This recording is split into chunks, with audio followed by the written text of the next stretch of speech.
Benvinguts, benvinguda a Casa Amèrica Catalunya, benvingut i benvinguda a la presentació del llibre El Diluvio, Memorias de un diario republicano y federalista de Barcelona 1858-1919, d'edicions Carena. Com tots vostès saben, en aquesta casa som ferms defensors de tot el que guarda en relació amb la memòria històrica. Considerem que oblidar segons què només ens pot portar a créixer en un tipus de societat poc recomanable, buida, condemnada a perdre l'essència de valors tan bàsics com ara el respecte a la dignitat i la justícia. Per tant, no ens estem d'anar recordant i commemorant fets i circumstàncies que, sota el nostre punt de vista, mai no haurien de desaparèixer dins del sac de l'oblit, sobretot si aquests fets i circumstàncies van atemptar en el seu moment contra els drets humans. Això d'anar recordant i commemorant ho entenem, doncs, com una obligació. Obligació que celebrem tant com el rescat de fets, testimonis, presències que són en risc d'esvair-se per manca de referències.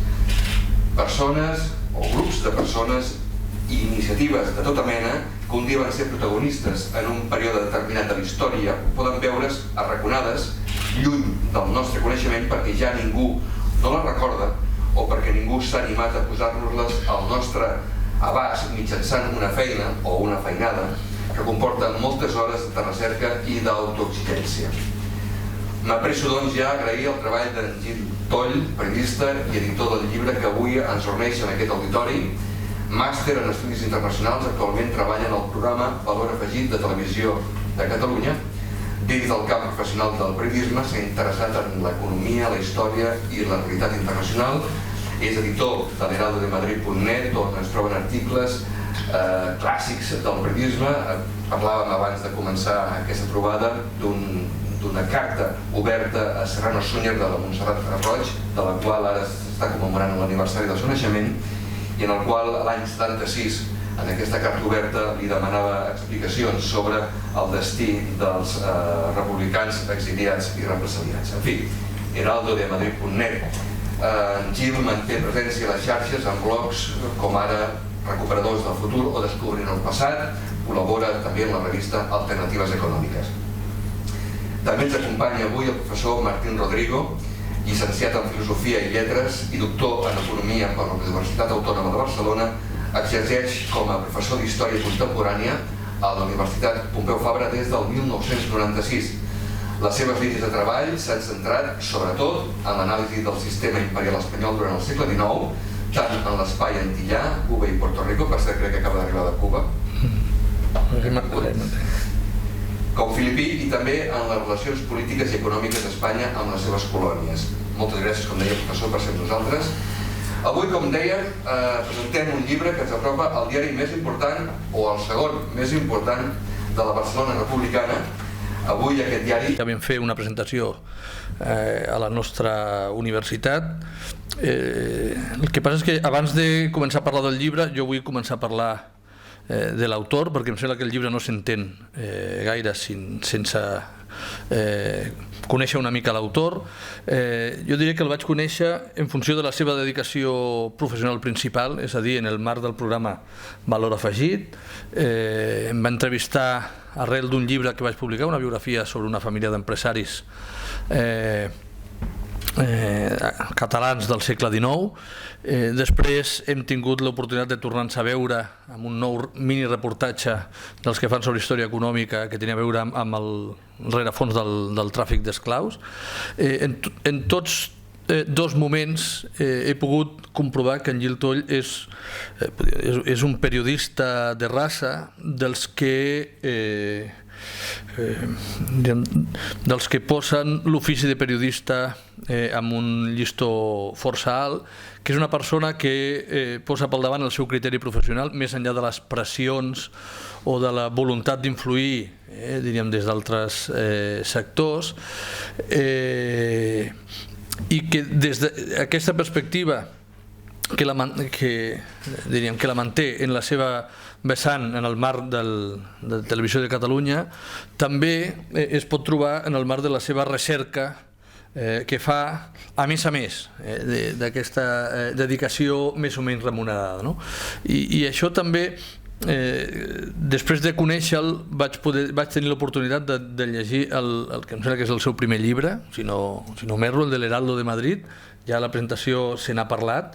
És un treball que té diferents punts en comú amb el llibre que avui presentem i vull posar-los de relleu en primer lloc.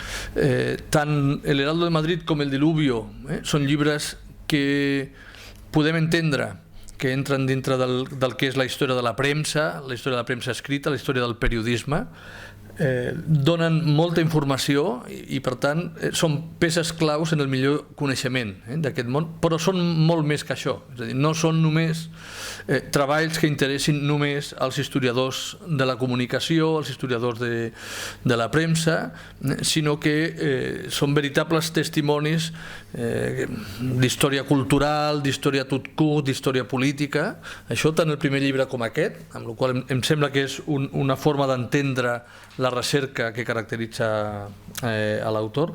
En segon lloc, tots dos són treballs que han sortit, ja ho he dit abans, però ara vull insistir, i que s'han fet des de fora de l'acadèmia. Jo tinc la sort de treballar en el món acadèmic i de comptar amb els suports que tenim de projectes de recerca, la mateixa infraestructura de la universitat. El treball d'en Giltoll es fa sense aquests mitjans o sense bona part d'aquests mitjans, amb la qual cosa el valor afegit del seu treball és més alt, és més notable. Això ja va passar quan va preparar aquell primer llibre, ha tornat a passar, diríem, en aquest. I un altre comú denominador, i és el tercer que vull ressaltar, és que tant el llibre sobre l'Heraldo de Madrid com el llibre del Diluvio es veu molt bé el rerefons entre les estretes relacions de Cuba i de Catalunya i Cuba, en un món que va finals del segle XIX i el primer terç o la primera meitat, si voleu, del segle XX.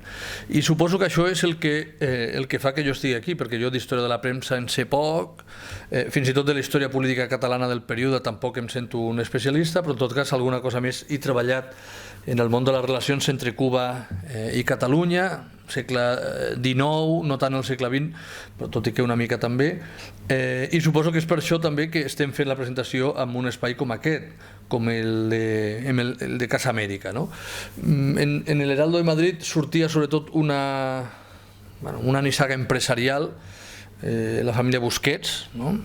Aquí tornen a sortir una mica més de resquitllada, però per relacions familiars. Jo que m'he acostat a aquestes relacions entre Cuba i Catalunya, sobretot a partir de la història de diferents homes de negocis, diferents nissagues empresarials, aquí el que veig és un món que va més enllà del món de l'empresa, del món dels negocis, que hi ha relacions culturals, que hi ha relacions ideològiques, que hi ha influències d'ordre polític, político-cultural. És un món molt més complex que a mi particularment m'ha enriquit a l'hora d'entendre com funcionava aquest món transatlàntic.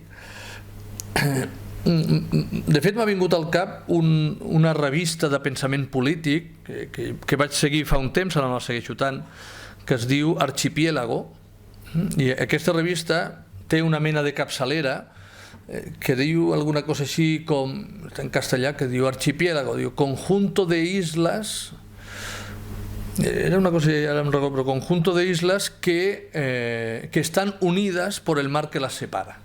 El que és un arxipèlag és un conjunt d'illes, però clar, el mateix mar que les separa, que fa que siguin illes aïllades, és també el mar que les uneix. Llavors l'Atlàntic és un oceà que separa la península de les Antilles, separa Cuba de Catalunya, però a la vegada també és l'espai que uneix Cuba amb Catalunya i que permet tot un seguit de relacions que es veuen tant al llibre de l'Heraldo de Madrid com en aquest del Diluvio. De fet, jo no vull entrar en qüestions identitàries, però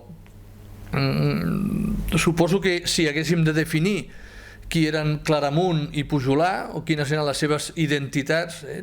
No sé, caldria dir que eren cubano-catalans, no? Perquè Claramunt va néixer a Cuba, es va formar a Cuba, va morir a Cuba, però va viure 50 anys aquí, és on es va desenvolupar la seva maduresa professional i personal. És un home que, pel que tinc entès, i si m'equivoco que em corregeixi, ell, diríem, la seva llengua va ser sempre el castellà, però clar, una persona viu 50 anys aquí, jo soc d'aquella tradició que deia que és català tot el que viu i treballa a Catalunya, per tant Claramunt era també català però era cubà, i Pujolà és un home també nascut a Cuba, no?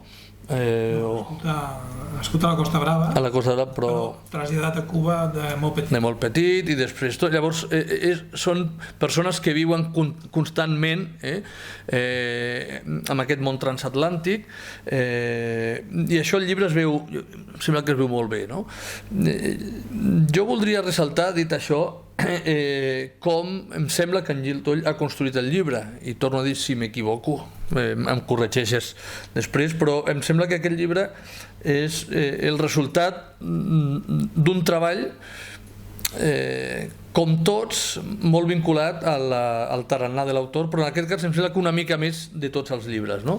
Perquè, en primer lloc, em sembla que el procés que ens ha conduït fins aquí comença a partir d'una lectura que fa el Gil Toll d'un historiador de la literatura, un historiador cultural cubà, Jorge Domingo Cuadriello, que és el principal especialista en l'estudi de l'exili literari a Cuba, que té un llibre publicat per Siglo XXI sobre el exilio republicano espanyol en Cuba, em sembla que es diu així el llibre, i tot llegint aquest treball, això li dona una pista i li diu que hi ha una informació, que són aquests guions de ràdio que estan a l'Arxiu Nacional de Cuba, que es conserven, d'aquest personatge Claramunt, el qual, en funció de les seves amistats a l'Havana, després de l'exili, doncs li demanen que faci aquests guions per un programa de ràdio, i tot això es conserva.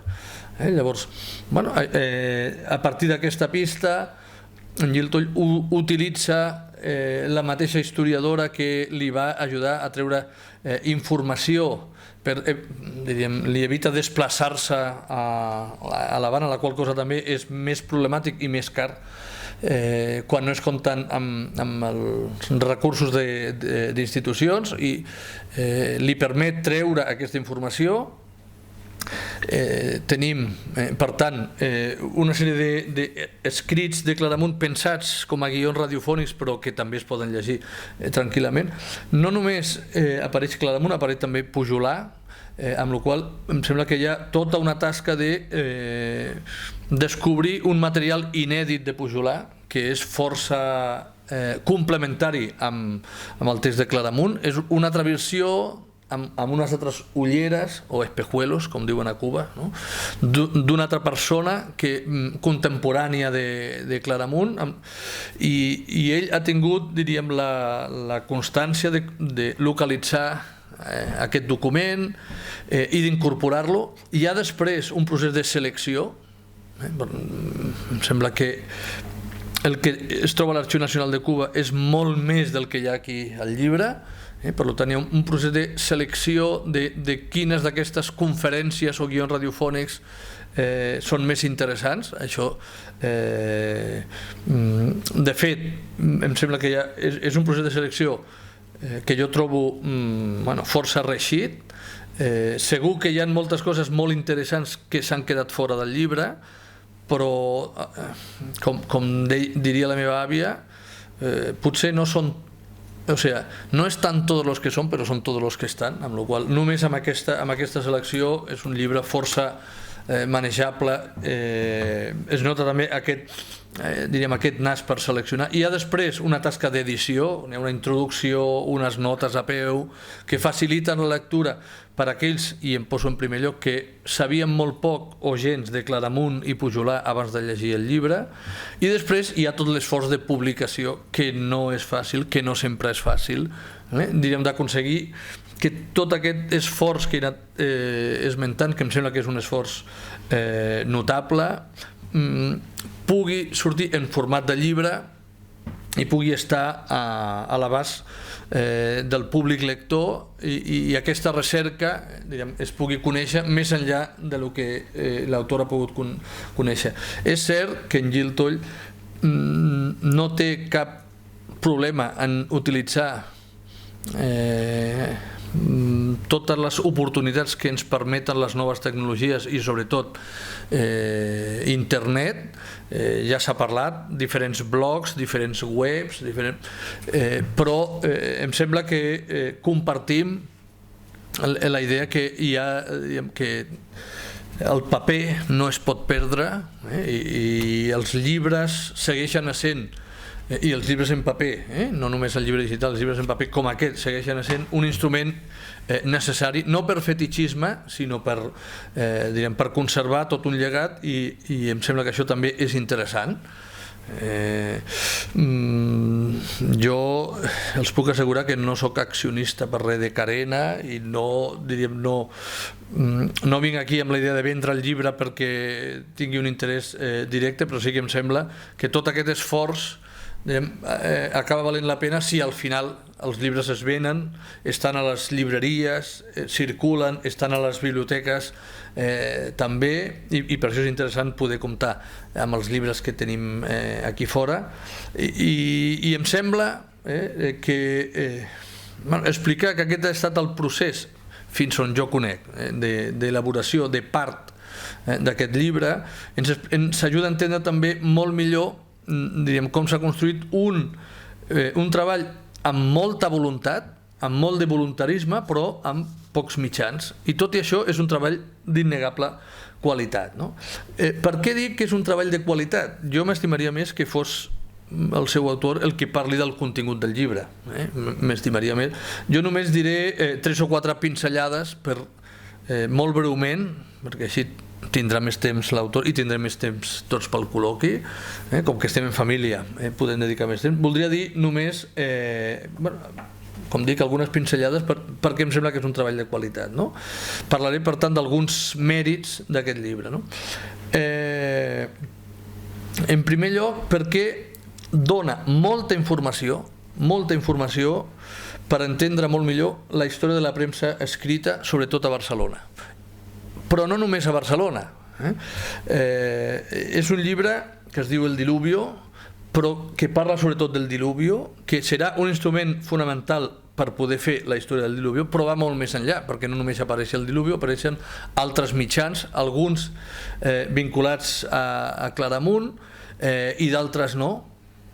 Hi ha noms de diferents periodistes, hi ha una explicació de com funcionaven com era el treball del periodista dia a dia llavors, que es pot contrastar amb el que és el treball de periodista en l'actualitat. Em sembla que per diferents motius és un testimoni important. El que fa Gil Toll és rescatar a partir de la veu en primera persona de protagonistes com Claramunt i Pujolar, explicar des de dintre com es veia, com s'explica aquest món. Em sembla que això és un element fonamental. Per algú com jo, que alguna cosa d'història sap però que té molts forats, ha estat molt interessant, perquè un dels meus forats té a veure, diríem, amb aquesta història de la premsa, i em sembla que dona molta informació, tot i que, com dic, és un llibre que va molt més enllà d'això, però aquesta vessant tampoc s'ha de deixar de banda, i em sembla que està força bé. Jo val a dir que per la meva recerca he treballat molt més sobre el Diario de Barcelona, i a nivell, diríem, de periodistes que també tenen un lloc d'honor en la història del periodisme en aquesta ciutat, he conegut més personatges com Mañé i Flaquer que no com Claramunt, o com a mínim el coneixia abans personatges com Mañé i Flaquer que Claramunt.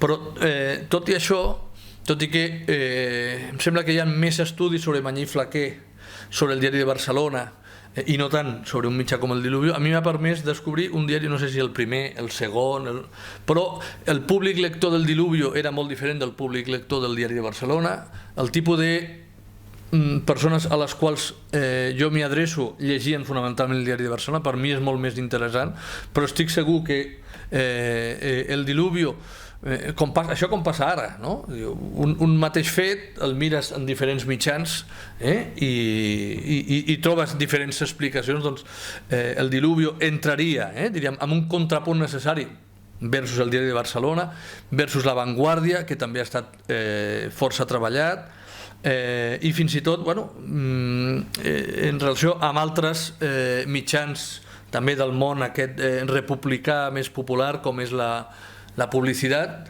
que sí que em resultava més conegut, entre d'altres coses, perquè he treballat també sobre el món de les empreses navilieres i la publicitat, i la família Tallà, que tenien també una línia naviliera, estaven vinculats. Doncs aquí tenim una altra peça, i la tenim gràcies sobretot al treball del seu autor.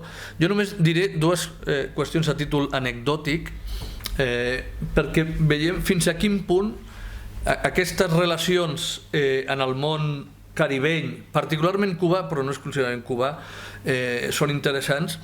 És que Mañé i Flaquer va néixer a Torredembarra, i si un va i passeja per Torredembarra veurà, diríem, que hi ha una placa a la casa on va néixer Mañé i Flaquer. I si un mira, la casa al costat no, l'altra és la casa on va néixer Joan Güell i Ferrer. M'agradaria dir que van néixer paret per paret, però malauradament hi ha una casa pel mig, no ho podrem dir, però no estava gaire lluny, no? Llavors Joan Güell i Ferrer, que és un home que va emigrar, diuen que primer a Santo Domingo, on estava el seu pare. El pare va fer fallida i després ell se'n va anar cap a Cuba, i amb els diners que va acumular com a comerciant a l'Havana és el que li va permetre després fer el Vapor Vell, una fàbrica de teixits i filats de cotó, que li va a la seva vegada catapultar com una gran fortuna del seu moment, i com un home preocupat pel tema econòmic. Passava per ser un gran economista català, i després d'una tesi que va fer Francesc Artal, dirigida per l'Ernest Lluch, va deixar clar que d'economista no tenia res. Ell, de fet, era un proteccionista i un propagandista del proteccionisme i punt. Però tant ell com Ferrer i Vidal, o sigui que des del punt de vista del pensament econòmic el que van aportar a la ciència econòmica era molt poc. Però bueno, és un personatge, diputat, senador, i aquesta ciutat, en bona mesura, el seu fill és més conegut que el pare, el seu caràcter de mecenes de Gaudí, i com que hem construït la millor botiga del món perquè vinguin ara 55.000 persones amb creuers i comprin això i vinguin a veure el de Gaudí, doncs una mica sense els Güell aquesta millor botiga del món no s'entendria, no la podríem vendre com es ven actualment. Però un altre element que a mi em va cridar l'atenció, una de les famílies sobre les que jo he treballat, i aviat sortirà un llibre que és una biografia d'aquesta família, és la família Goytisolo, que són indians originaris del País Basc però que es van enriquir a Cienfuegos i després van tornar a Barcelona. Doncs bé, en l'arxiu particular de la família Goytisolo hi ha una carta de recomanació, hi ha la còpia d'una carta de recomanació que l'Agustín Goytisolo de Zarzaburu, l'indiano, el que va fer fortuna a Cienfuegos, fa per un dels fills de Mañé i Flaquer, que va estudiar medicina i que quan acaba la carrera de medicina no se li acut una altra cosa que anar a treballar a Cuba. I clar, com que Mañé i Flaquer tenia tantes coneixences, doncs cartes de recomanació no li van faltar. És a dir, que dic això a tall, diríem, d'anècdota, perquè aquí també hi ha moltes anècdotes, no les repassaré totes, entre altres coses perquè el llibre me'l vaig llegir fa unes quantes setmanes i ara no les recordo puntualment, però n'hi ha de sucoses sobre aquest món. Llavors, a mi em sembla que estem entre tots construint un puzzle, és un puzzle on aquí hi ha no una peça sinó diferents peces, i això li dona, com dic, un element, un valor afegit més. Això no ho havia pensat com a joc de paraules, però bé, li afegeix valor, que dirien els economistes, en això. Hi ha un personatge aquí que jo desconeixia i que ara em sembla molt interessant, que és en Claramunt, un home que ja ho vam... Quan vam fer la presentació a la Universitat Pompeu Fabra recordo haver dit una cosa i ara ho vull comentar, que era un home que em sembla que estava encantat de conèixer a si mateix, la qual cosa no és un fenomen exclusiu d'ell, però és un home que estava encantat de conèixer. És un home que en la mesura que això ho escriu quan és un home molt gran, de fet diríem la guerra ha acabat amb la Barcelona que ell coneixia, ha acabat amb el seu diari, ha acabat amb la seva vocació professional, es veu obligat a tornar a Cuba i allà passar els darrers anys de la seva vida, i llavors no té cap problema en ser molt sincer, tan sincer que aquí veiem que tenia més, diríem, els seus judicis de valor, els seus criteris acostumen a ser molt crítics amb molts dels personatges dels quals explica, i explica coses diríem molt interessants, i això també em sembla que val la pena. O sigui, Mañé Flaquer era una pluma genial, Gaziel un gran personatge, però el Claramunt aquest em sembla que està a l'alçada d'aquests altres personatges. Si abans era conegut per alguns, ara ho serà per més, i em sembla que aquí hi ha una línia de treball que segurament Gil Toll o altra gent podrà, diríem, continuar. En Pujolà tinc la sensació que no dona tant de joc, però també dona joc, i com que aquí hi ha un treball de selecció a l'hora de l'edició, segurament hi ha molta més informació que després podrà ser aprofitada pel mateix autor o per altres autors, i aquest és un dels elements que dic que em sembla que són dels punts forts del llibre. Evidentment hi ha tot un repàs a la història política catalana, una història política que no s'entén sense el Diluvio. Potser el Claramunt explica algunes anècdotes que donen a entendre que la seva importància està una mica exagerada. És possible, no? Això sempre hem de llegir. Els que no som periodistes, els que no tenim aquesta sort de ser periodistes, hem de llegir el que escriviu els periodistes amb una mica de distància, sempre, no? I si no som periodistes també.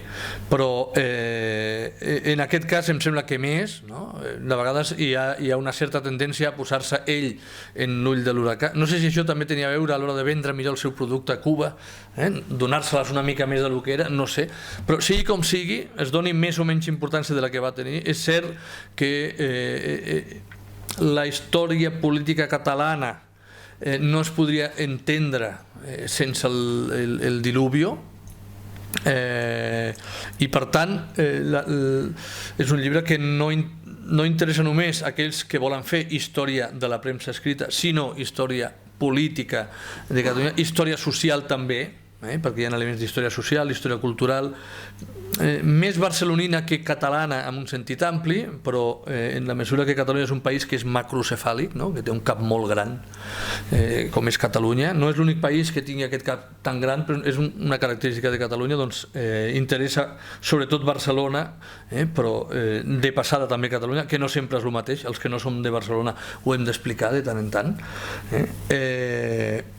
I després, i amb això diríem jo ja acabo, no només és un llibre on l'element cubà està molt present, que ho està, sinó, de fet, el món de l'Amèrica hispana està molt present també en diferents moments, no?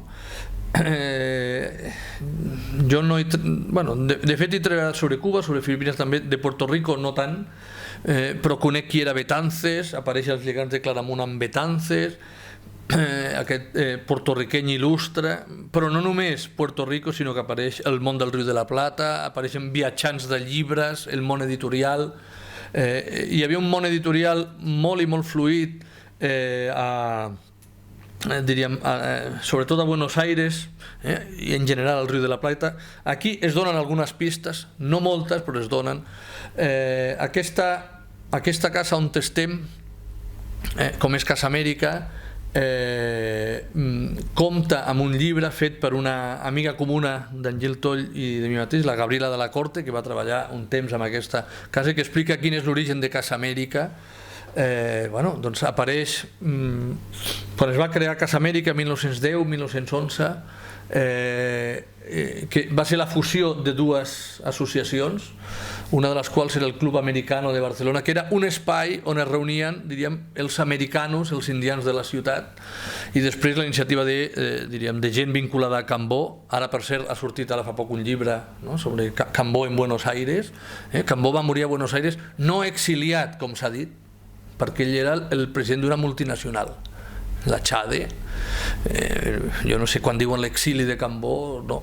De fet va morir quan estava a punt d'agafar un vaixell per tornar cap aquí, però i Cambó va apostar claríssimament, diríem, pel franquisme, tot i que després el que va sortir no és ben bé el que li agradava, però bueno, diríem, això passa tantes vegades a la vida. Però Cambó, Rahola, i com era aquell altre també que va morir a Buenos Aires, això ho diré després. Doncs són personatges que parlen, diríem, va ser president de la companyia de tramvies de Montevideo i després va passar a Buenos Aires, va ser un personatge molt important a la fundació aquí, la revista Mercurio. Aquí no apareix ben bé aquest món, però apareixen mons paral·lels, mons semblants, i que donen peu a veure que hi havia tota una sèrie de transferències des del punt de vista ideològic, cultural, des del llibre com a producte de mercat, però no només com a producte de mercat, aquestes connexions entre mons editorials, que són també les connexions que expliquen el naixement d'aquesta mateixa casa, i després tot l'arxiu de Casa Amèrica i tota aquesta riquesa. Llavors, com a mínim per aquestes raons, que estan totes dintre d'un llibre relativament prim, relativament manejable, amb un format, diríem, molt familiar, em sembla que cal llegir i cal treballar un llibre que és això, però que és una mica més d'això. I d'aquesta mica més espero i desitjo que l'autor ens expliqui alguna cosa ara. No ens hem posat d'acord el que diríem o no, però estic segur que hi ha més coses a comentar, però per aquestes raons no he tingut cap problema en acceptar la proposta de presentar aquí el llibre i no tinc cap problema tampoc a dir que em sembla que cal llegir-ho per gaudir de la mateixa manera que jo hi he gaudit i per aprendre de la mateixa manera que jo hi he après. Molt bé, doncs moltíssimes gràcies, Martín, per les teves paraules, per la teva amable presentació, com sempre, i aquestes consideracions que fas sobre la meva feina i sobre la universitat, etc. Jo crec que, també com a empleat públic que soc també, doncs tinc aquesta part de privilegi de tenir unes condicions dignes de treball que em permeten dedicar una part del meu temps i dels meus superhàbits a aquestes coses, i per tant també em sento a prop, diguéssim, dels companys que esteu a la universitat, i a més amb l'avantatge que estic alliberat de donar classes. En aquest sentit és un descans, no? Jo us volia ensenyar unes fotografies també per fer-ho així com més passador i més entretingut el que puguem explicar sobre el diari. Heu vist aquesta portada, doncs és un dibuix de l'Opisso, del Ricardo Pisso, que és aquest gran dibuixant, il·lustrador, pintor de Barcelona d'aquella època i que va fer moltíssimes obres, i que treballava també pel Diluvio fent les portades dels almanacs.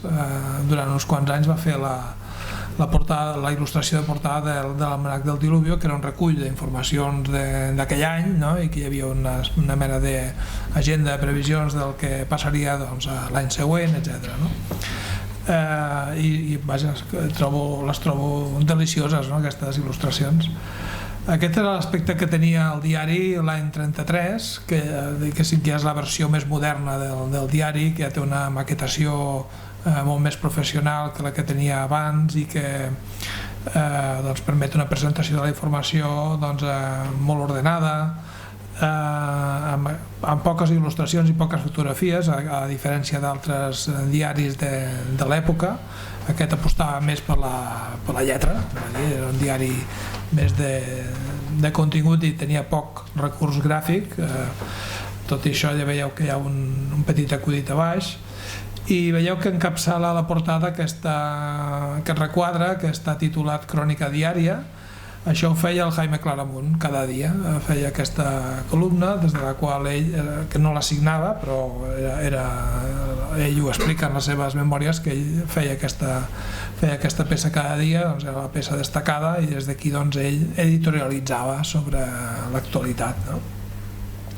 En aquest cas parla sobre la successió de Macià. La Macià, recordeu que va morir el Nadal del 33 i aleshores va obrir una incerta període durant el qual s'havia de decidir qui seria la nova persona que seria escollida pel Parlament de Catalunya com a president de la Generalitat.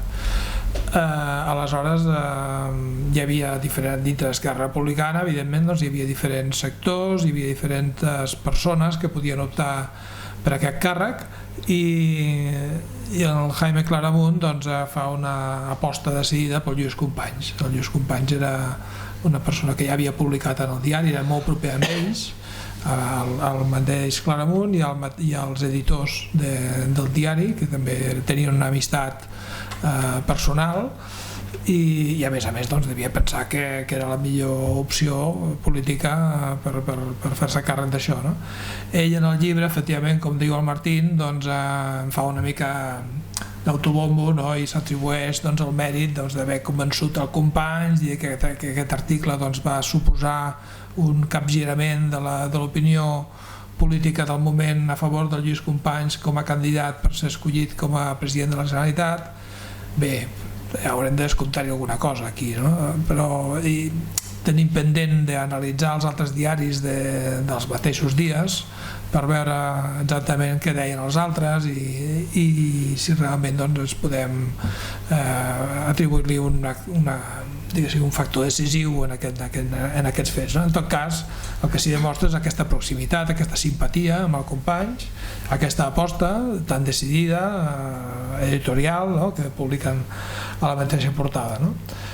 Aquest és l'edifici del diari que encara es conserva i que és molt a la vora d'aquí, és el carrer Consell de Cent, entre Passeig de Gràcia i Rambla Catalunya, és el número 345. Ara és una mica diferent perquè l'han recrescut una planta, però encara es poden veure els arcs de la planta baixa i també els arcs de dalt de tot. El que no hi és el frontispici aquest que diu el Diluvio, això evidentment ja no hi és, no? En aquest edifici hi havia la rotativa, hi havia la redacció i també era l'habitatge familiar, la família Lasarte vivien aquí, i aquest va ser el motiu pel qual van poder recuperar l'edifici després de la guerra, després de la repressió i de la incautació que es va fer de tot l'edifici i tota la maquinària, argumentant que era també l'edifici familiar que residien aquí, van poder recuperar aquest edifici.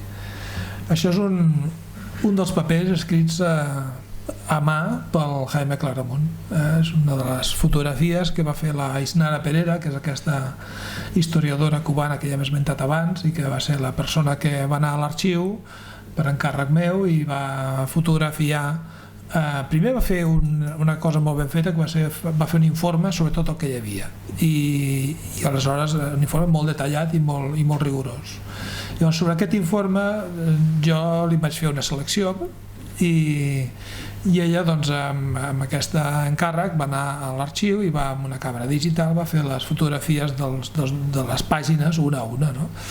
Ara no recordo quantes pàgines devien ser, potser 500, una cosa així, d'aquestes quartilles que ja veieu que són petites i que per tant no hi ha molta informació en cadascuna d'elles, sinó que són breus, no? Però en tot cas em feia gràcia també que veiéssiu aquests papers que també s'han conservat a l'Arxiu Nacional de Cuba, que és una cosa que també m'agrada subratllar, no? Que aquesta gent han treballat amb aquest rigor, potser també perquè tota aquesta activitat va estar relacionada amb el Ministeri d'Educació de Cuba, per tant tot era una cosa una mica oficial, pública, i per tant potser hi havia aquesta cura que no hi hauria estat si hagués estat una ràdio privada o una iniciativa en un altre àmbit que no fos un àmbit públic com el que va ser el cas, no? Aquí tenim la prova d'aquesta proximitat que dèiem del Companys amb la gent del Diluvio, no? El Claramunt és el senyor del Corbatí, i el que hi ha al mig dels dos és el Manuel de Lasarte Aran, que era l'editor del diari.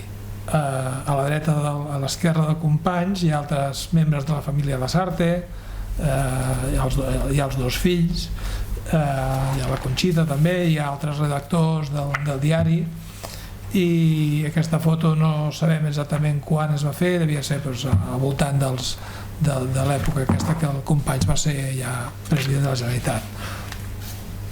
La foto és del Joaquim Brangolí, de la família Brangolí, que són una gran saga de fotògrafs de Barcelona, i el Joaquim en concret va ser el fotògraf del Diluvio durant molts anys.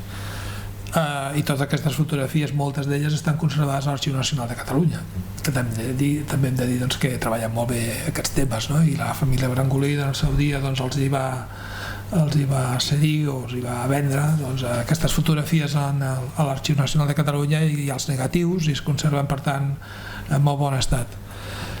Llàstima que els preus són prohibitius, això sí, per reproduir fotografies de l'Arxiu Nacional de Catalunya cal tenir una cartera molt plena, per això només n'hi ha una.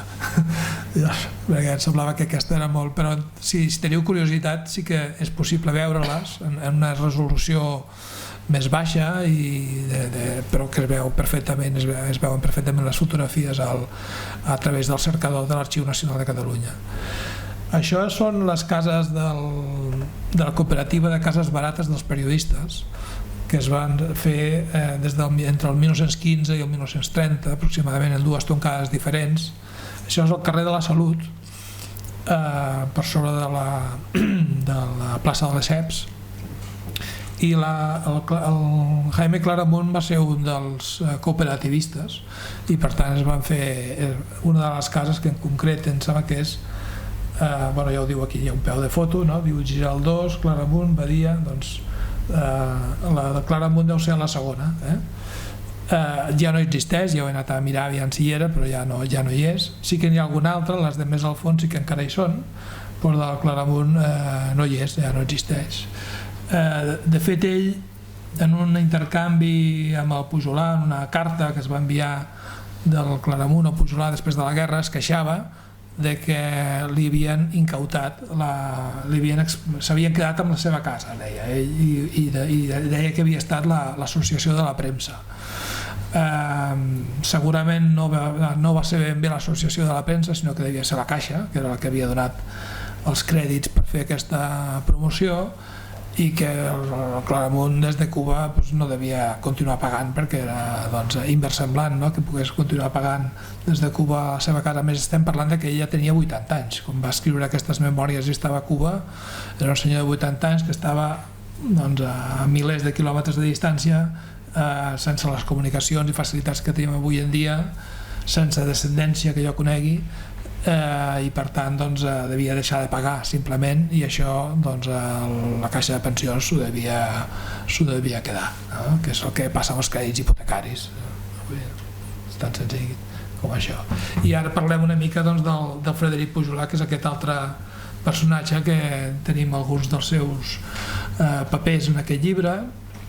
També havia nascut a Palamós, que abans no me'n recordava de quin poble era nascut a Palamós, i una família que ja tenia, com molts palamosins i molta gent de la Costa Brava, tenia implantació a l'illa de Cuba, tenien les seves propietats allà, una família benestant, i de molt petit se'l van emportar cap allà i va passar allà una part de la seva infantesa, i després a Barcelona va tenir era una persona amb moltes inquietuds culturals, científiques. Va fer una novel·la que és considerada la primera novel·la de ciència-ficció, que es diu Els homes artificials, en català. Va ser una persona molt inquieta, per exemple, amb el tema de l'esperanto, ell va portar personalment el doctor Zamenhof aquí a Barcelona en un dels congressos de l'esperanto que es va fer, per tant va ser un dels introductors de l'esperanto a Catalunya, i a més doncs, va interessar-se també pel món de l'art, va ser redactor de la revista Joventut, aquella revista del món artístic de la Barcelona de començaments de segle, i va freqüentar els Quatre Gats i va ser amic de Pablo Picasso, i entre altres coses doncs, aquest és un retrat que li va fer, un dels 4 retrats que el Pablo Picasso va fer del Frederic Pujolar. El va retratar doncs, això diverses vegades, no? Aquest està al Museu del MoMA de Nova York, i això és un carnet de premsa de quan va fer de periodista de corresponsal a París.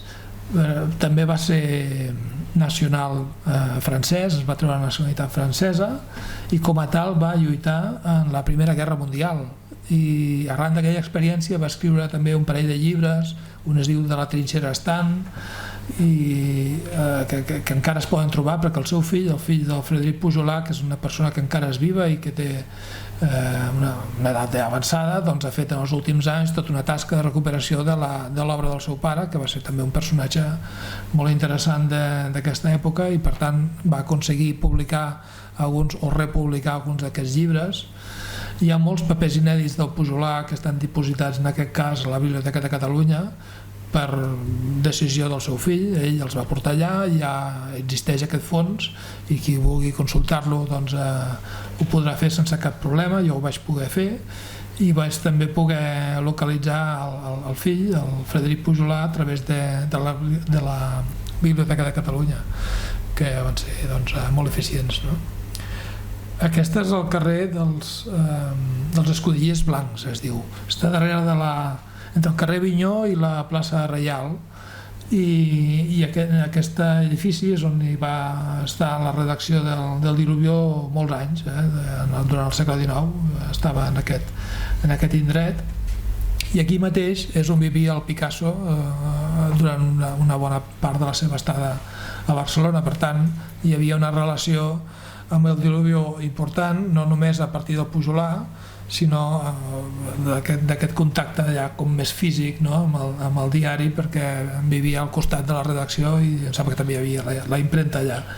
I ja veieu doncs, que ho va tenir molt present en alguna de les seves obres. Això és un collage de 1913, em sembla, en què en va fer diversos d'aquest estil, i en alguns va fer servir algun exemplar d'un diari francès, i en aquest cas doncs, va escollir un exemplar del Diluvio amb la maquetació antiga a la que hem vist abans, no? I aquest és el Manuel de Lasarte Aran, que era l'editor del diari, era el propietari, era el segon Lasarte, perquè el primer va ser el Manuel de Lasarte Rodríguez Cardoso, i aquest és el seu fill, que era una persona més apocada que el seu pare i que li costava una mica, diguéssim, tenir l'empenta suficient per portar endavant un negoci, la qual cosa vol dir doncs, que els seus empleats, i en aquest cas el Claramunt, va agafar molt protagonisme dintre de l'empresa perquè l'editor era més aviat una persona de caràcter una mica paradet. En tot cas, el Manuel de Lasarte doncs, es va quedar a Barcelona quan va acabar la Guerra Civil, igual que el Frederic Pujolar. Tots dos van pensar que ells doncs, no haurien de patir la repressió perquè no tenien delictes de sang, evidentment, sinó que eren professionals del periodisme i de la comunicació, però tots dos van anar a parar a la presó. Amb l'agravant que el Manuel de Lasarte, doncs, al cap de 3 mesos de ser-hi, doncs, va emmalaltir, tenia una malaltia renal i sembla que no el van cuidar del tot bé i va morir allà a la presó 3 mesos després de l'entrada dels franquistes a Barcelona. El Pujolar s'hi va quedar un parell d'anys a la presó. En primera instància el van condemnar a mort, després li van commutar a 20 anys i després van anar rebaixant allò que feien, va acabar sortint, el van voler tornar a empresonat per una altra causa, però al final doncs, va aconseguir evitar-ho, però hi havia una altra condemna, que era la condemna professional, que és que no va poder mai més treballar de periodista, el Pujolan, ni el Pujolan ni cap dels altres periodistes que es van quedar a Barcelona. Molts d'ells, la majoria, sí que van marxar a l'exili, igual que el Claramunt, doncs, molts altres van marxar a Xile, a Argentina, a Mèxic, allà on van poder, i van buscar-se la vida doncs, com bonament van poder. En tot cas, el Manuel de Lasarte doncs, va tenir aquesta mala sort. Els seus fills també van passar a presó i després van ser igualment doncs, vetats de treballar en la premsa i es van dedicar al món de la publicitat, que és un món amb molt contacte, però que no és el mateix.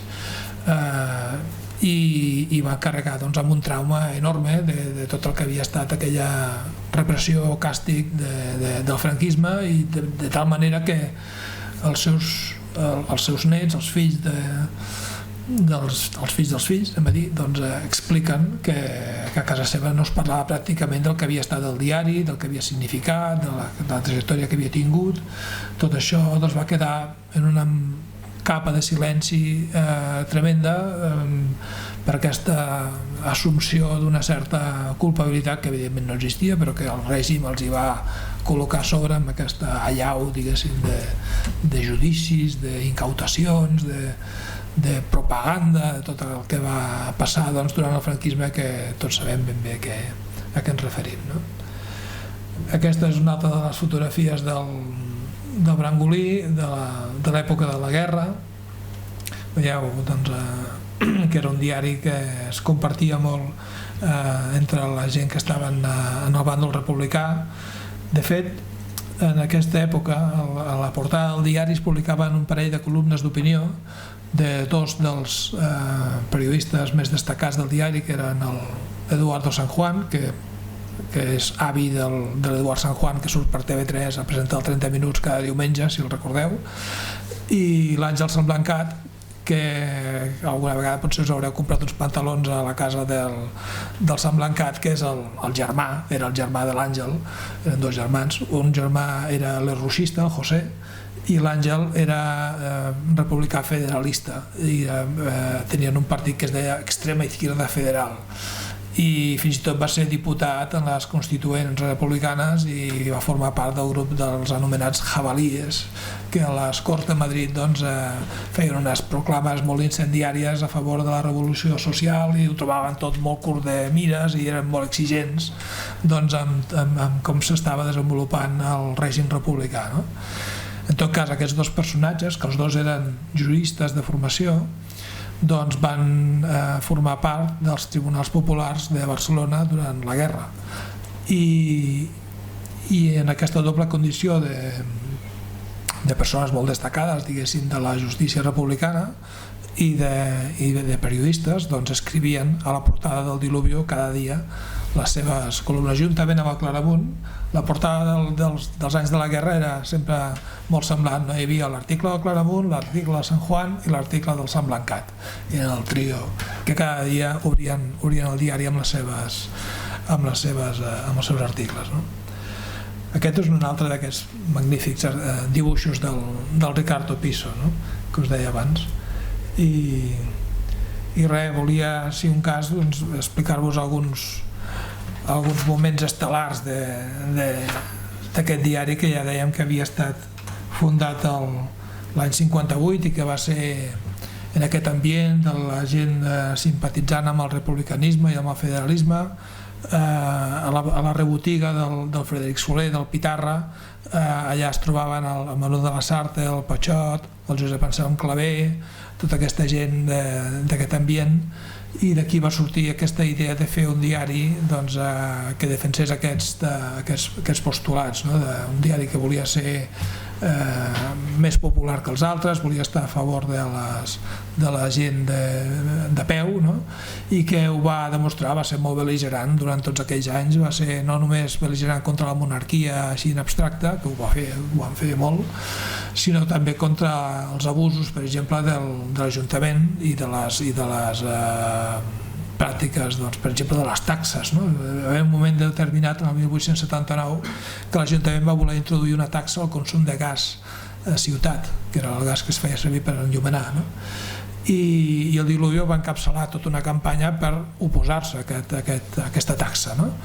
Van estar, crec que va durar més d'un any aquesta campanya i finalment l'Ajuntament es va fer enrere.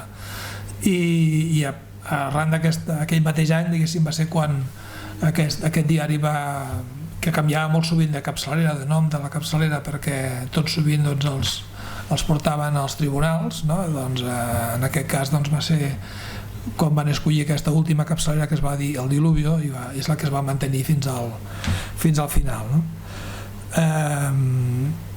Va passar doncs, la Setmana Tràgica, va passar la dictadura del Primo de Rivera, va passar el procés de Montjuïc, aquell que es va produir doncs, arran dels atemptats anarquistes a la ciutat de Barcelona, que van detenir doncs, desenes o centenars de persones, les van portar al castell de Montjuïc i les van torturar, les van tenir empresonats llargs molts mesos, i va haver-hi un d'aquests empresonats que era el Joan Montseny, el pare de la Frederica Montseny, que va enviar unes cartes al Diluvio denunciant la situació, denunciant aquesta repressió i aquest patiment que tenien les persones que estaven empresonades, i les va firmar com a Federico Urales, no? Que era aquesta cosa tan simpàtica del Montseny, els Urales, no?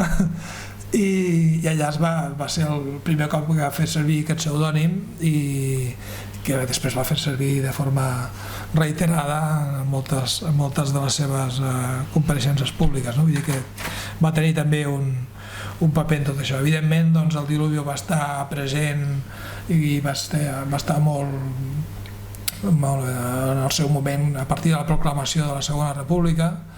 El dia que el Companys, el 14 d'abril, quan estava al balcó de l'Ajuntament de Barcelona, l'acompanyaven moltes persones, evidentment, al balcó i darrere, i una d'aquestes persones era l'Adrià Vilalta, que era un redactor del Diluvio, que es va oferir per anar a explicar a la ràdio, a Ràdio Barcelona, què és el que estava passant, i efectivament se'n va anar cap a Ràdio Barcelona i va fer allà doncs, una intervenció que suposem que doncs, devia ser una de les formes com la resta d'Espanya va saber que a Barcelona s'estaven produint aquells actes. No? Els germans Vilalta, per cert que eren 3, doncs van anar a parar a Mèxic i allà doncs, algun d'ells va continuar col·laborant a la premsa, a l'Excelsior en aquest cas, i va fer doncs, una gran tasca. Evidentment hem comentat el tema del Companys, del 33, el tema de la guerra i aquesta incautació que hi va haver just un any abans de la fi de la guerra, la UGT, que es va traslladar molts militants socialistes d'altres punts d'Espanya i del País Basc, especialment a Barcelona, doncs la UGT en aquest cas es va incautar del Diluvio i li van oferir el Claramunt. Una incautació, diguéssim, no violenta, no, en principi, però li oferien al Claramunt que continués com a sotsdirector del diari. Ell va dir doncs, que de cap de les maneres que ell era el director i prou, i que si no era director doncs, que no treballaria més en aquell diari, i va ser així. Va marxar en aquell any de la redacció i no hi va tornar a posar els peus. I aleshores doncs, va quedar el diari en mans d'aquest personatge que era el Huerta, i va canviar sensiblement la línia del diari, no? A partir del 39, doncs, quan ja entren l'últim dia abans de l'entrada dels franquistes, el diari encara es va publicar, va ser l'únic diari de Barcelona que es va publicar, i quan ja van entrar els franquistes doncs, es va produir una situació de desgovern, anem a dir, també incitada pels ocupants, i una multitud de gent desconeguda doncs, va assaltar el diari, van treure el que els hi va semblar al carrer, ho van cremar, es van endur el que van voler, i a partir d'aquí després van anar, els que no havien marxat els van anar detenint, els van anar empresonant. La família propietària es va refugiar a casa d'un familiar i van poder aguantar allà uns dies. Entre el pare i els fills els detenien i després va venir una lluita, diguéssim, ja jurídica per intentar recuperar els béns incautats. Ja us he comentat que l'edifici sí el van poder recuperar, però el que no van poder recuperar en el seu dia va ser la rotativa, que va ser també empresonada. La rotativa del Diluvio va anar a parar a una presó, a la presó d'Alcalá de Henares, i allà aquella rotativa es va fer servir per editar un butlletí presidiari que es deia Redención i que es distribuïa a les presons d'Espanya, no? I en un moment donat algun tribunal va pronunciar-se a favor del retorn d'aquesta rotativa a la família propietària i això ja eren un cop mort Franco l'any 76 i amb aquesta sentència a la mà van anar crec que a la mateixa presó d'Alcalá a intentar recuperar aquesta maquinària i els guàrdies civils que hi havia a la porta els van encanonar, simplement els van encanonar, els van dir que ja se'n podien donar mitja volta si no volien rebre algun tret, no? Van haver de passar uns quants anys més fins que finalment els hi van obrir la porta del lloc on tenien aquesta maquinària, que ja era un ferro rovellat, inservible i que no tenia cap interès, no? I van renunciar allà mateix a això. I aquest és el final físic de l'empresa i del diari, tot i que aquesta Elisabet de la Sarte, que és l'última de la saga, conserva a casa seva el plom de la capçalera del Diluvio, que és un plom així d'aquestes dimensions, en el qual encara hi ha la capçalera amb el format d'aquella època, i esperem que algun dia ho puguem veure en algun lloc públic per poder recordar més públicament el que va ser la història d'aquest diari. I això és el que us volia dir, si voleu.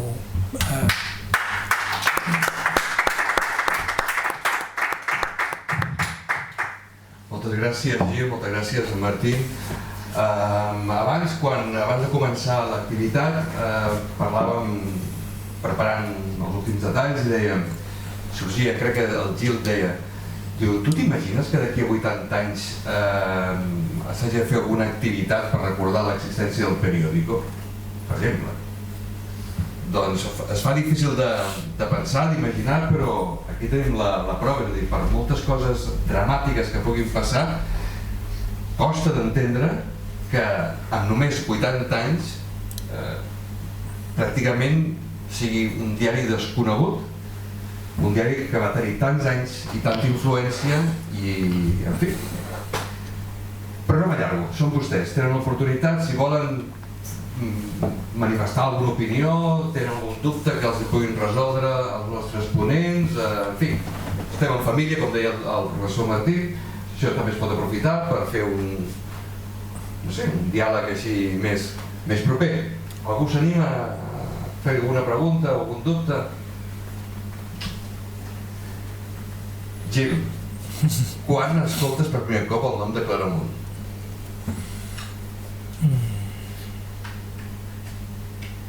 Bona pregunta, no...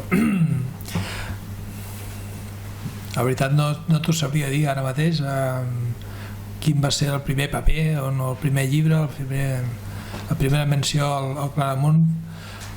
Devia ser, evidentment, al voltant de l'any 2009, que va ser quan jo vaig començar a remenar papers de l'Heraldo de Madrid, que és l'altre diari que he estat treballant, i és a partir d'aquesta relació familiar entre els Busquets i la Sarte, perquè hi havia el Manuel de la Sarte estava casat amb la Maria Ángeles Busquets, que era germana dels germans Busquets, dels germans Busquets, que tenien uns negocis petroliers i que es van ficar també en el tema de la premsa, i ja d'una forma molt destacada a partir dels anys 20, no? I el Claramunt, la pista més clara que vaig tenir dels papers va ser arran d'aquest llibre que abans comentava Martín, del llibre del Jorge Domingo Cuadriello, que és aquest professor cubà que va fer tota aquesta obra enciclopèdica sobre l'exili republicà a Cuba i que ara doncs, ha rebut un exemplar gràcies al Martín Rodrigo i ell i la Isnara Pereira, ja sé que tenen el llibre i estic molt content d'això, no? En tot cas és un personatge molt desconegut i és una mica injust, tot i que ell no té una obra, diguéssim, literària publicada, té un llibre publicat que es deia El peor enemigo de la República, que és un recull d'articles contra el Lerroux que ell va editar l'any 34, si no recordo malament. Per tant, no és una persona que hagués escrit molts llibres o alguns llibres pel qual fos recordat, i això també hi fa, no? Que la gent que ha deixat petja literària doncs, té més a favor de ser recordada, no? En tot cas, doncs, esperem que a partir d'ara doncs, hi hagi un granet més a favor d'ell. Segur que sí, t'hem agraït de seguida la feina aquesta. Jo deia que aquí treballem molt el tema de la memòria històrica i que celebrem tant o més el fet de treballs de rescat que ens permeten, doncs bé, recuperar portades com aquesta, no? De l'almanac aquest del Diluvio. Per què el Diluvio va caure en l'oblit? És a dir, per què has hagut de ser tu qui empenyés aquesta idea de rescatar-lo? Perquè de publicacions de l'època n'hi ha moltes que tothom coneix, o els hi sona, o en fi, que no sorprenen, però en canvi difícilment algú sabia o feies preguntes al Diluvio, per què va caure tant en l'oblit? Primer per la llosa del franquisme, no?